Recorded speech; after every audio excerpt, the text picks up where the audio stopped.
ગમખ્વાર અકસ્માતના દ્રશ્યો મહેસાણાના શોભાસણ રોડ પરના છે, જ્યાં પૂરપાટ ઝડપે આવી રહેલી આ ટ્રકે બાઇકને જોરદાર ટક્કર મારી હતી. આથી બાઇક પર સવાર 3 પૈકી 2 લોકોના ઘટના સ્થળે જ મોત નીપજ્યા હતા, જ્યારે અન્ય એકને ગંભીર ઇજાઓ પહોંચી હતી. તો અકસ્માત સર્જી ટ્રક ચાલક વાહન મૂકી ફરાર થઈ ગયો હતો. મળતી માહિતી મુજબ સાબરકાંઠા જિલ્લાના પહાડી પોલના રહીશ અજયકુમાર વાઘેલાના પિતા અમૃતજી પૂંજાજી વાઘેલા અને તેમના ગ્રામજન ભાલાભાઈ મણાભાઈ વાઘેલા રવિવારે સવારે તમાકુના સેમ્પલ બતાવવા માટે મોટરસાયકલ GJ07DR 8441 બાઇક લઈને નીકળ્યા હતા.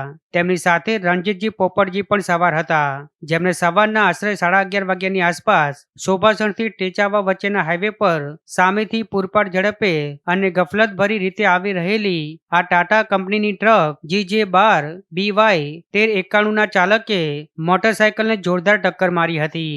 અકસ્માત એટલો ભયાનક હતો કે અમૃતજી વાઘેલા અને ભાલાભાઈ વાઘેલાનું ઘટના સ્થળે જ મોત નીપજ્યું હતું, જ્યારે ગંભીર રીતે ઘવાયેલા રણજીતજી વાઘેલાને પ્રાથમિક સારવાર બાદ વધુ સારવાર માટે અમદાવાદ રિફર કરવામાં આવ્યા હતા. ત્યારે લાડોલ પોલીસે અજયકુમારની ફરિયાદના આધારે ટ્રક ચાલક વિરુદ્ધ ગુનો નોંધી આગળની તપાસ હાથ ધરી છે.